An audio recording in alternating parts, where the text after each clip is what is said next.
Hello, good evening, and thanks for being with us tonight. I'm Blake Burman. So President Trump's peace plan. The Thanksgiving deadline has Ukraine at the table. So what will Putin do now? We're working on that final war. It's not easy, but I don't know. I think we're going to get it. In moments, a former KGB spy tells us how the Russian leader might respond. Plus, the War Department's new move. Why Pete Hegseth is headed south as the country's top general is just miles off the coast of Venezuela. Also tonight, a whole lot of stuffing. Why the government says one part of your Thanksgiving travel this year is likely to be unlike anything we have seen in 15 years. Plus, you can't even have a drink at the Thanksgiving table. So how is this freshman in high school able to run for governor? He tells us tonight. But first tonight, a live look over at the White House, as in moments we expect President Trump and the First Lady to take off for Florida. This as the president potentially closes in on his toughest deal yet. The commander-in-chief saying his top negotiator is on his way to meet with Vladimir Putin, as Ukraine says it's essentially agreed to the president's peace plan, or a lot of it. And with that, President Trump saying he will not meet with Putin or Vladimir Zelensky again unless a deal is done or if they're close to one.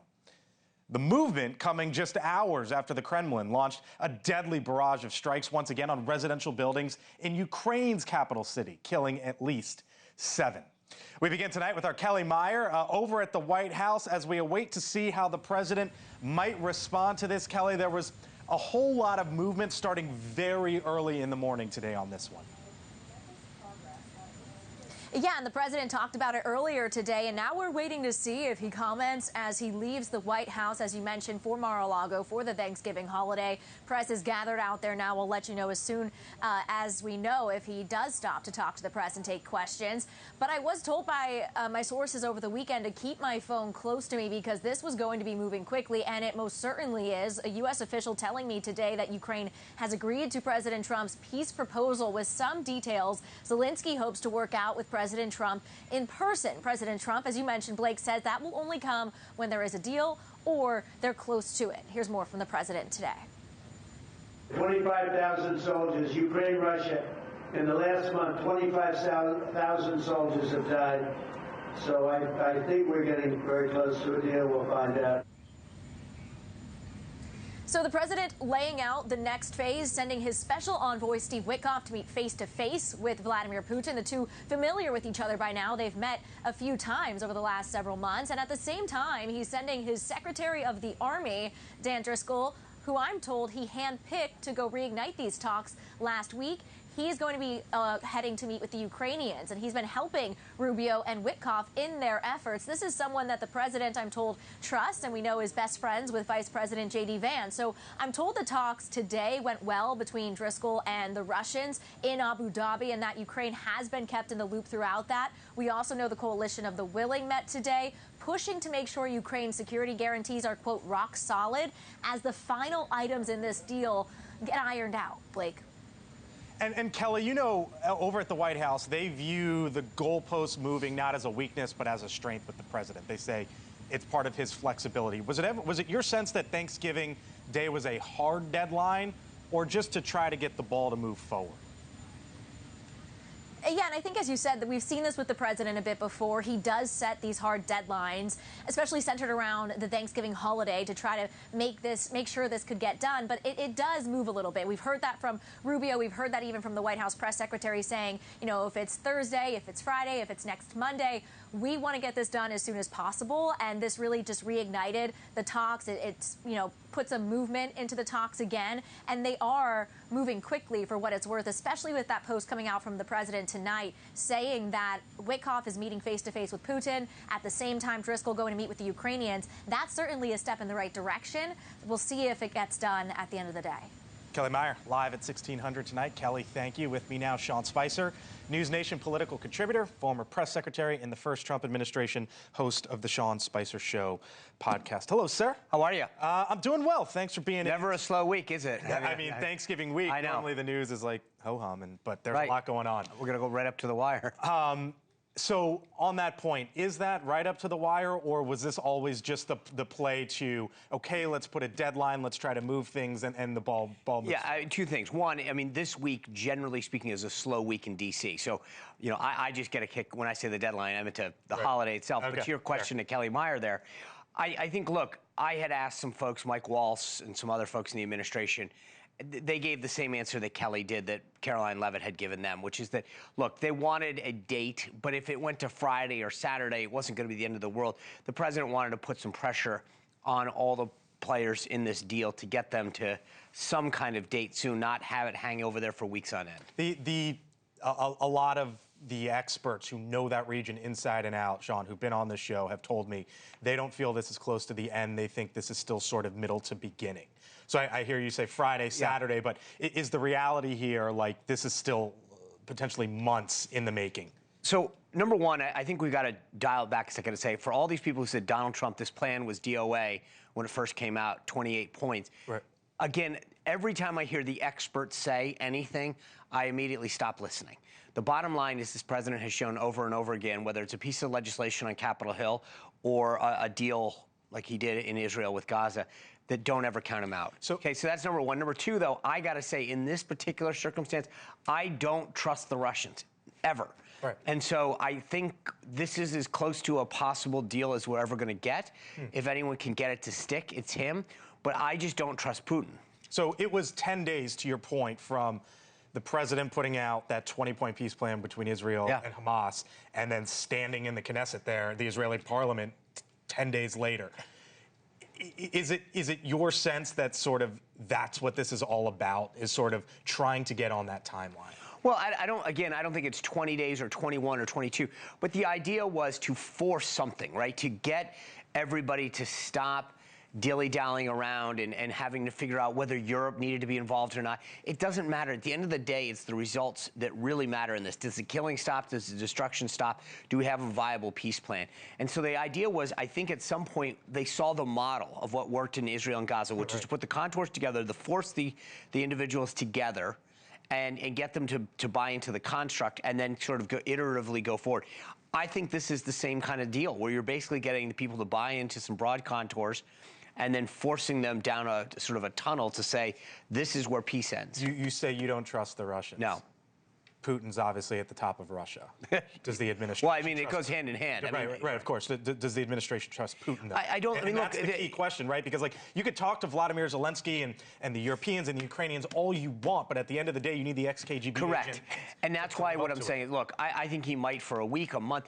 At the end of the day, you have to deal with them. You can't. You either acknowledge that you have to let this thing just keep going, which the president won't tolerate, or you do what you have to do with people that are on the field, right? And the bottom line is that Putin is the leader of Russia. Maybe this lasts for a week, maybe it lasts for a year or three. My point is that you're going to have to go back to the old Reagan adage of trust but verify on a regular basis. Sean Spicer, catch you later in the show. Yeah. Thank you, sir. Appreciate it. All right, still to come, or still here on the Hill, rather. President Trump, speaking of, spent the afternoon participating in the annual turkey pardon tradition. They do this thing every year, don't you know? And while he saved gobble and waddle from the Thanksgiving table, he also took time to push his affordability message.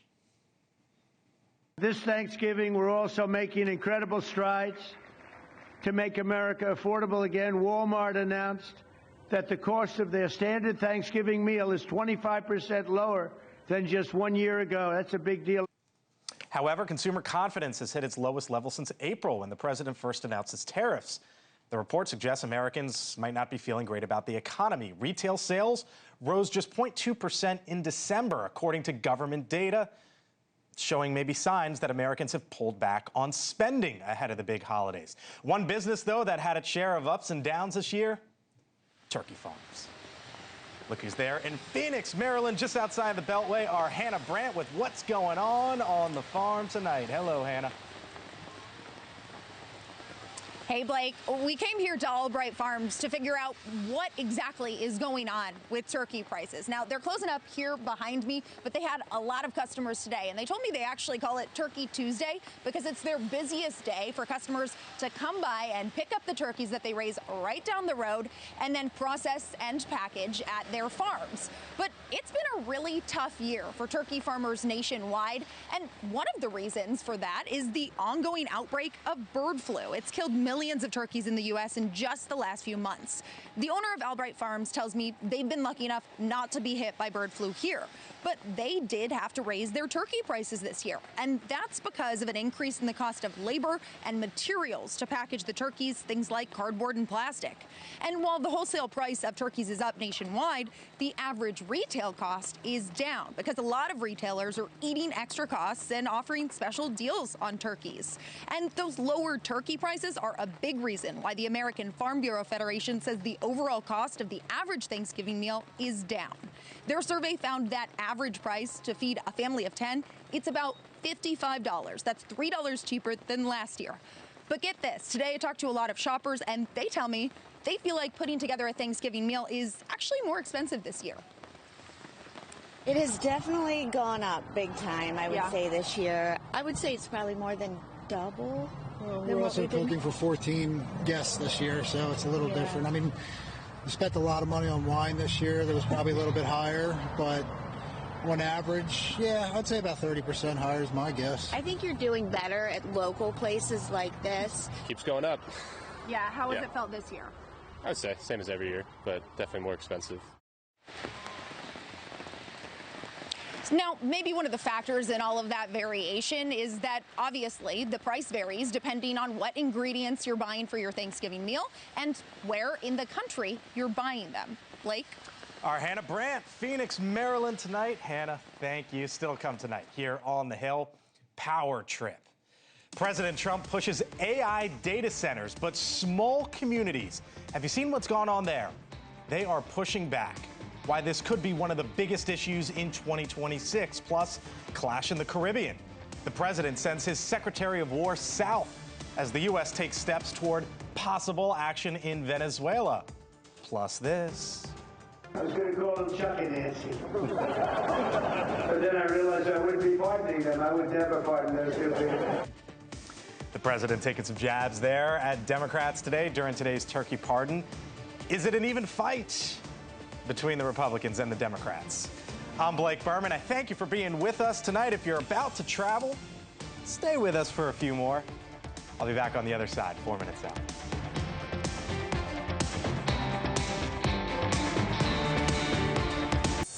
This is emotional. You are affecting the quality of life of everybody in this room. It does not serve the health, safety, and general welfare of the residents. And it's time that our township protects the citizens. Just some of the scenes across the country. That there in Pennsylvania earlier this summer, large data centers are popping up to make their way for the artificial intelligence boom. But as you just heard, not everyone is thrilled. Communities all across the country starting to fight back because they believe those data centers require too much energy, too much water and land to run. And now a new gubernatorial candidate in Florida is making this a centerpiece of his campaign. And I'll stop the construction of any AI data center that threatens to raise our electricity bills or poison our water supply. Back with us once again here on the Hill, James Fishback. He's running for governor there in this great state of Florida on the Republican side of the aisle. James, nice to have you on back here. I mean, as you know this, but for our audience, I've spent the majority of my life living in Florida. As a kid, as a worker, I owned a home there. I know the issues, and you're making housing a key part of it, right? And that's a big deal in Florida, whether you talk about property insurance and housing prices. But I believe you are the first candidate to make AI data centers one of the focal points of your campaigns. Why? Well, good evening, Blake. I'm doing it very simply because the voters in Florida, Democrats, Republicans, rural, urban, black, white, it doesn't matter, have come to me and said, we don't want to happen to Florida what has happened in Pennsylvania, Georgia, and Tennessee. That is these large data centers that make a Costco look like a 7-Eleven convenience store. They're full of computers and servers. They draw so much power that because of a very simple supply-demand problem, all of this new demand for electricity comes onto the grid, and everyone has to pay for it. Quite literally, we're seeing electric bills in the areas nearby these new data centers go up for residents by triple, even double in some of these cases. And so my plan as Florida governor is very simple. I will cancel the construction of any AI data center that threatens to jack up our electric bills or poison our water supply. This is really simple, really common sense stuff. We have to protect our environment and our pocketbooks. So you say cancel the construction. Here's where data centers are in Florida, for example. There's something, I believe, like around 125 in 17 different markets. You can see it's all over the state. But as I mentioned, and as you mentioned, this isn't just a Florida story. This isn't just a Pennsylvania story or a Georgia story. For example, here's an ad that Meta is now running about Altoona, Iowa, and then we'll pick it up on the other side.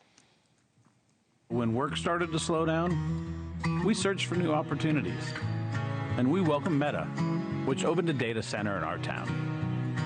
Now we're bringing jobs here.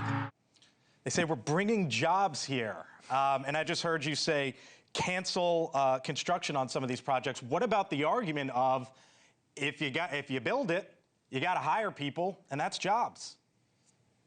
Well, I guess the question is, what kind of jobs are we talking about? Because made in America means nothing if you're not making in America with Americans. Blake, if they're going to import H-1B labor from Asia or from Europe to build and to work on these data centers, that does nothing for us. There's no evidence this actually creates long-term benefit via job creation. The only evidence is the long-term harm with higher electricity bills and threats to our water supply. That's why I'm running But you know, not all the jobs obviously are foreign, and H-1B visa is obviously a different class. What about when people are hired from within the community? Well, I mean, look, it's a very simple trade-off, right? So if we're going to create 20 or 30 jobs in the community for an AI data center, is that worth everyone paying 40, 50, 60% more in electric bills? Like my favorite economist, Thomas Sowell, says, there's no solutions, just trade-offs. To the viewers at home, is that worth it? Is it worth 30 new jobs for everyone, 100,000 people in your county, to pay a higher electric bill every single month? Of course the answer is no. That's why I'm running for governor here in Florida, to protect against AI data centers from jacking up our electric bills. So the governor there, Ron DeSantis, Republican, is sort of echoing some of this, but there is a split here of opinion on your side of the aisle. For example, here's President Trump and here's Steve Bannon, and then we'll pick it up. We will work closely with friends and partners like those in this room to build the largest, most powerful, most innovative AI ecosystem in the world. And right now, these data centers are out of control around the country. And so in the energy part of it, no one's kind of walked through how this is not going to affect American citizens and have your electric bill blow up. James, here's David Sachs, the AI czar from the White House. According to the Wall Street Journal, AI-related investments account for half of GDP growth. A reversal would risk recession. We can't afford to go backwards. What would you say to the AI czar? Well, I'd say very simply that GDP is not the economy, and neither is the stock market. The fact that NVIDIA's stock price has tripled in recent years means nothing for the families struggling here in Florida. I want to make sure they can afford to pay their bills, buy groceries, and afford rent. And when the property tax bill comes due on the house that they own, that they won't have to pay that anymore, because in Florida, you don't rent your home from the government. You own it free and clear. I'm honestly, Blake, I'm kind of sick and tired of the country club establishment Republicans like David Sachs lecturing us about GDP this and the stock market that. What I care about is working people in our state being able to afford to live, to raise a family, and when it's all said and done, to retire with dignity. As Florida governor, I am canceling any AI data center that threatens the affordability of our electric bills. We'll leave it there. You're going to hear the story in Florida. You've heard it in Georgia, Pennsylvania, Iowa, as I mentioned, and all over the country. It is just beginning. James Fishback running for governor there in the Sunshine State. Thanks for being with us tonight here on The Hill. Before we head to break, this is a live look right now. Just down the road from us in Maryland, this is Andrews Air Force Base. You can see there President Trump and the First Lady, Melania Trump, on what is a little bit of a rainy day in these parts. They are just about to board Marine One. They are headed down to Mar-a-Lago for a 5-day Thanksgiving break. You maybe know the drill here. There's a chance that the president walks on over to the press and gives some remarks on a rainy evening, though. I think the odds of that are maybe a little bit less. But let's keep our eyes here on the president to see what happens as he heads for his Thanksgiving break. You can see, there we go, on a rainy night. Up the stairs, we're probably going to get a wave. He has a whole lot on his plate, as we've talked about here at the top of the show. Today, we awoke to the news of a possible peace deal moving forward between Russia and Ukraine. There's news in Venezuela, news at home all over the world, but the president about to take a little break for the Thanksgiving break. Our coverage continues. Other side, former ambassador, as I mentioned, to Venezuela, here on the Hill when we return.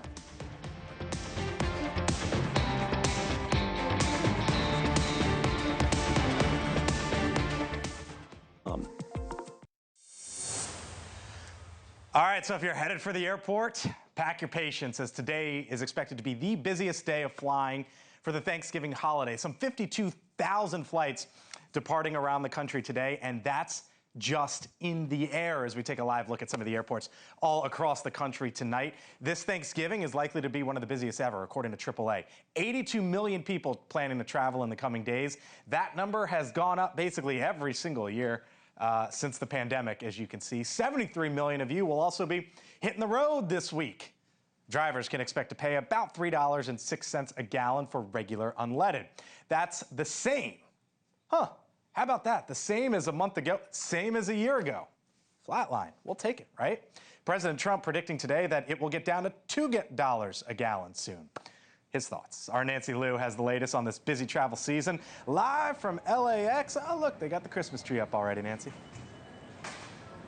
I know. Happy holidays. Merry Christmas, Blake. We're in the United Terminal of LAX, and we can tell you things have been steady, busy, but pretty smooth. Check out the boards. It is clean on the departure side, no delays. And look, on this side, these are arrivals. There are actually a few flights that have arrived here early. And flipping to the other side, you know, with people expecting the worst, because this is the biggest flight load of the holiday season, they're pleasantly surprised when they get here to the security lines, because it's been moving and people are spending probably 10, 15 minutes in line, and at times this has been no line at all. So pleasant surprise for a lot of people here at LAX. That's for now, Blake. We'll take it for now, hopefully for the future as well. Nancy, thank you. So from air and ground, and how about over to the sea, in the Caribbean Sea, and that massive military buildup around Venezuela. Pentagon top brass now on the move. The Secretary of War, Pete Hegseth, plans to visit the Dominican Republic tomorrow. And the nation's highest-ranking military official is also in the region, the Joint Chiefs of Staff Chairman Dan Kane in Trinidad and Tobago, just off the coast, miles away from Venezuela. And tonight, Axios is reporting that President Trump is planning to speak directly to Nicolas Maduro, the Venezuelan dictator, just one day after the U.S. designated his group as a terrorist organization, the Cartel de los Soles. Now, the U.S. has surged assets to that part of the world, and the military continues to strike alleged drug boats. Our Robert Sherman in the region tonight with where things stand. And look, Robert, there's a whole lot of movement here, and now with some of the top military leaders. Yeah, a whole lot of movement, a whole lot of activity, especially where we are in Puerto Rico, where some of the most critical and highly strategic airstrips are.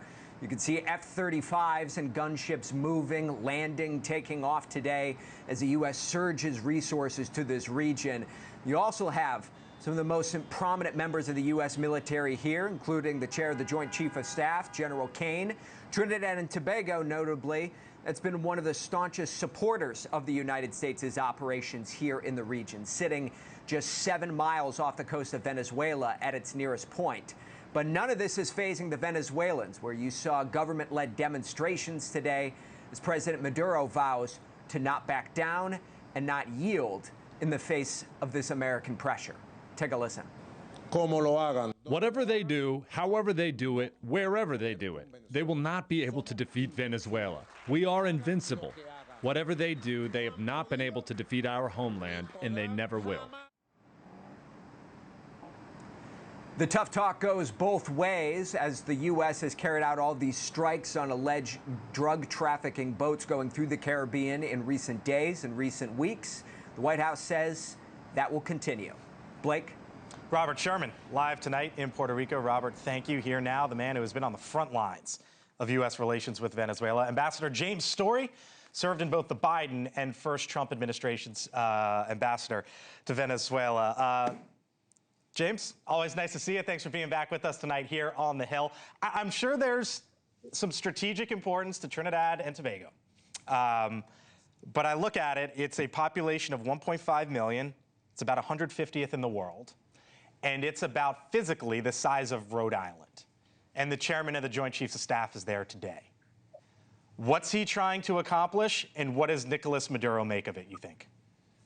Well, I certainly don't think he's there in preparation for Carnival coming up in a few months.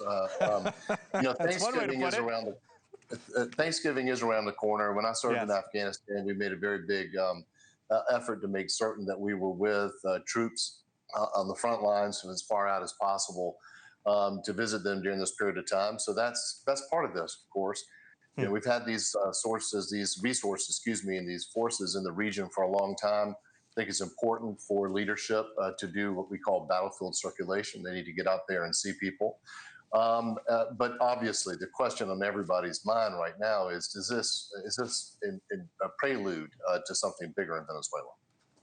The Venezuelan dictator Nicolas Maduro was seen on video doing this just yesterday, a dance, a remix to No War, Yes Peace.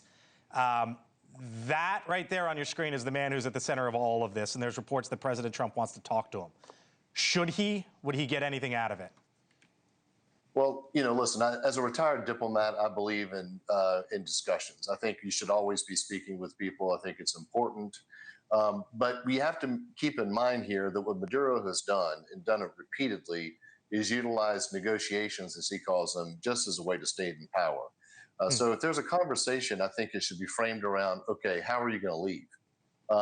Which way are you going to go? And how are we going to support you in that endeavor? Rather than an open-ended conversation that leaves him in power for a period of years, these kinds of things that have been floating around right now. Right. I was involved in a negotiation with them at one point in time. I've spoken to the man directly. He has no intention of leaving, but I'll tell you, he is fazed. Regardless of the show he's putting on television right now, he's very much fazed by what's happening in the Caribbean. So you've spoken to him. You've dealt with him. Do you think this ends with him leaving? Do you think the United States of America ends up firing any sort of weapons or shots inside Venezuela? Not at him necessarily, but at drug sites. I believe that the United States is prepared. We have the resources there to do it. I think there's a decision that the president will have to make. Certainly Congress, through the authorized use of military force, is also going to have a role to play in any activity that happens here. But that additional step of naming the Cartel de los Soles a foreign terrorist organization opens up additional opportunities and additional tools that the president has at his disposal to make an action. What I can tell you would never happen is that Maduro would never go into the woods or to the monte, as we say in Spanish, and to begin some kind of a guerrilla action. That's not in his DNA. If given enough pressure and shown the door, I think he would eventually take that out rather than end up leaving some other way, let's say. Fascinating. Jimmy Story, former ambassador there to Venezuela, as we await. I'm sure we will talk to you again sometime soon. Thank you, sir. Happy Thanksgiving.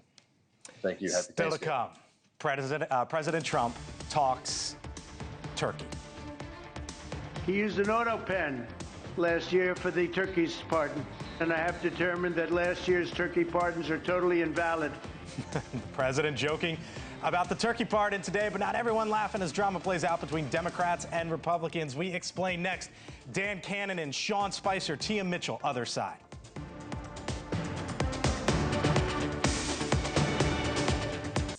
Donald Trump said I should be executed.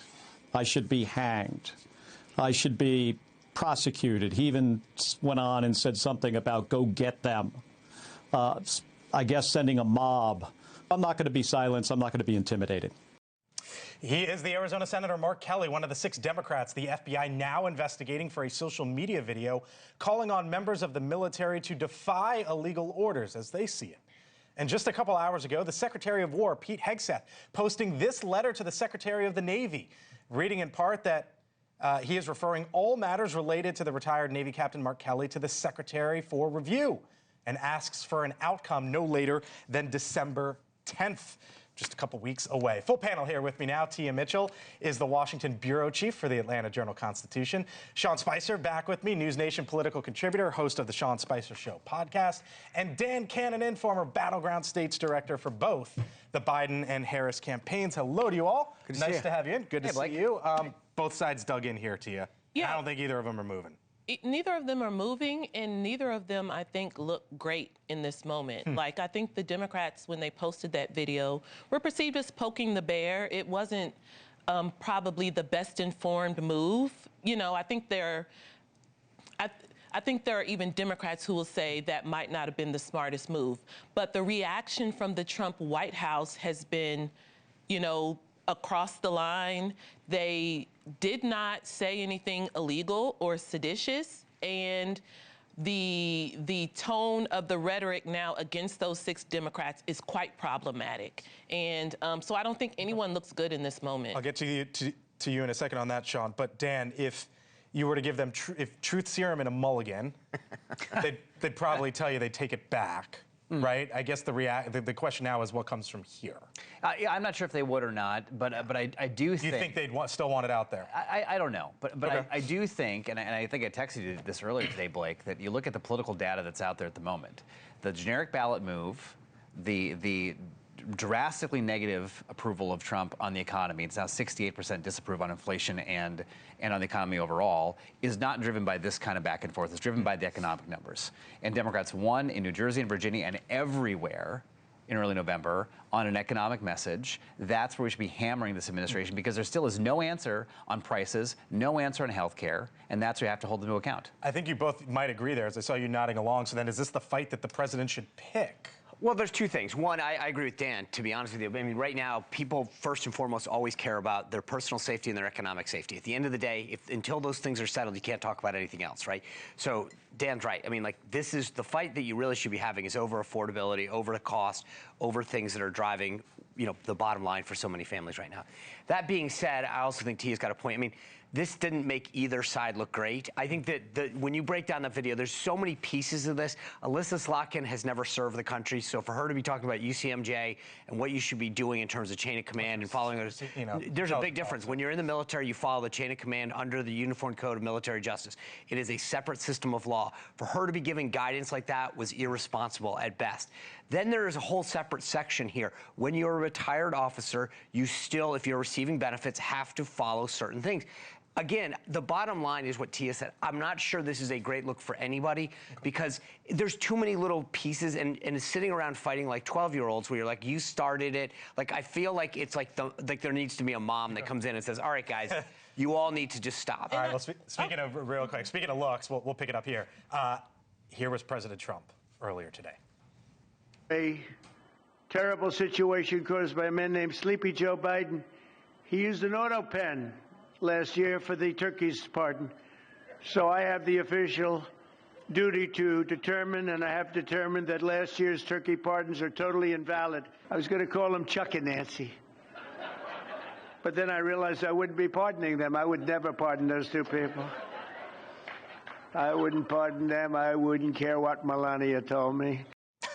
So that was Trump at the turkey pardon today, Tia. Then there's a story in the New York Times today. Chuck Schumer faces pushback from a fight club of Senate Democrats, and it leads to the question of how that side of the aisle should be pushing back when you got the president very willing to be engaged in the fight on the other side. I mean, so it even goes back to what we were saying. There are serious conversations that could be had about what Donald Trump is or is not doing, even questions about the legality of some of the stuff he's doing, as well as the questions about whether he's doing what he campaigned on and why American voters put him into office. And those are the conversations that I think American voters would like our elected officials to be having. And on Democrats, they would like it to be had more forcefully. So even if that video that the 6 Democrats put out was problematic for its own reasons, I think the conversation and the fight is something they are hearing from their constituents, because they see that Donald Trump is willing to kind of play dirty, to,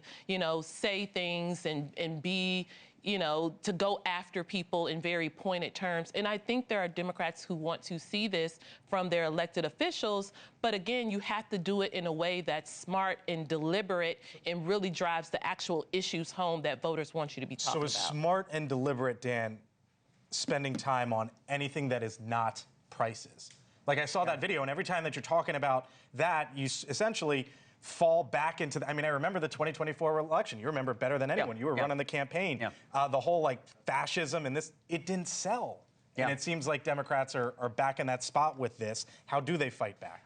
I think there's a couple of things for them to consider. The first is the information economy and cutting through. It's really hard to cut through. It's hard to cut through in cable news, in the print, on social media, and the conversation is so diffused across the country that I think probably in some ways they're trying to make the point that Tia described, because there's some legitimate concerns there, and perhaps that was thought as a way to get through and get some attention and make that point a little more clear. And I do think there are issues that are very important besides cost to raise. That said, as Sean said, you cannot get to those things until you convince the American people you are on the stick on prices. And I do think every single day, and especially we shouldn't forget what just happened over the 43-day shutdown. It was over health care premiums. There still is no resolution. Today, the White House is supposed to release a health care plan 15 years after Obamacare, 10 years after repeal and replace, and they're still punting until after Thanksgiving. That's where we got to be. So the president now, Sean, is on Air Force One, headed down to Mar-a-Lago. You know how this goes. He'll be there for 5 days. He's around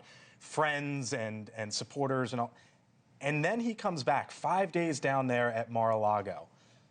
What do you think we hear from him after that break, once he's down there, once he's around sort of, you know, his people and on his way back to Washington? Yeah, look, I can tell you from, between the texting and the phone, it doesn't really matter where he is. He's talking to a ton of people from a lot of backgrounds.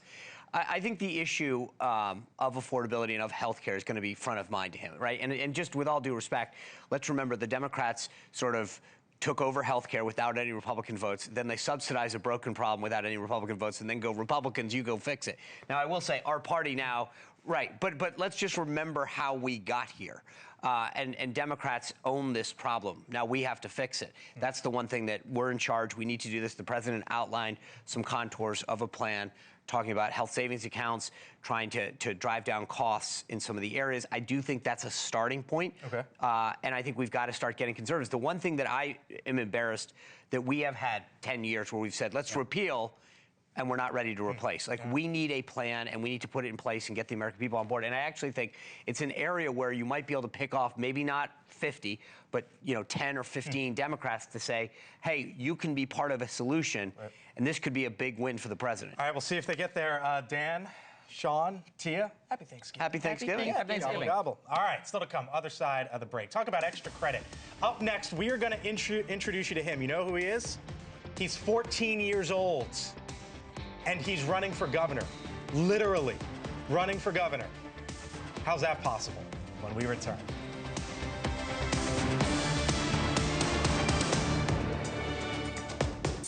Got to be 21 to drink in Vermont, 15 to get your learner's permit to drive a car, but there's only one state in the U.S. that has no minimum age to run for governor, and that is Vermont. Cue 14-year-old high school freshman and Vermonter Dean Roy, who is running to be the state's governor. His chief opponent, potentially most likely, the 67-year-old incumbent, Phil Scott, whose tenure as governor began when Dean was in kindergarten. Nevertheless, the 14-year-old candidate for governor of Vermont joins us now here on the Hill. Dean Roy, your first national cable interview as running for governor of Vermont. You're 14. Tell me, why are you doing this? So kind of an interesting story. When I was graduating 8th grade, my 8th grade GC teacher, which is history, he told me that if I'm ever running for governor, he'll be my campaign manager. Okay. So then I looked up what the age is to run, found out that there are none. So that kind of brings me here. It brings you here. I got to tell you, I had a couple people sitting on this set, one who had ran a presidential campaign, another who had spoken from the White House podium as the press secretary. They both told me they think you can rack up some votes, that this isn't crazy. What does success look like for you, Dean? And are you going to try to raise money? Ooh, success for me looks like just completing this. I mean, one, I'm going to set a record. This is going to be the youngest ever campaign in American history, which is just insane to have that on my resume. And I don't really know if I'm going to raise money yet. First, I have to submit my everything official. I still have some more paperwork to get done. And it's a lot to raise money. I mean, I would have to work pretty much every day recording all the amounts that I have. And I don't really know if I'm prepared to do that. So what's the goal? What's the goal here? What's the goal here? The goal is to, I guess I'll put it at 1,000 votes. End goal, 1,000 votes. All right, so I hope I can reach that. You just want to go through the experience, it sounds like. Yeah, exactly. This is entirely a learning experience. I mean, I don't really expect to win at 14, but every vote counts, and you never know what can happen. You never know what can happen indeed. Politics and life, that is indeed true. Dean Roy, just 14 years old, a high school freshman, running for governor there in Vermont. Happy Thanksgiving. Let us know how you do. We'll be following. Yeah, thank you. All right, still to come. Elizabeth Vargas reports just seconds away. She'll be joined by the former Pentagon official Lou Elizondo, who appears in that bombshell UFO film. That's coming up right here on NewsNation. I thank you so much for watching us, whatever age you may be. Have a good one.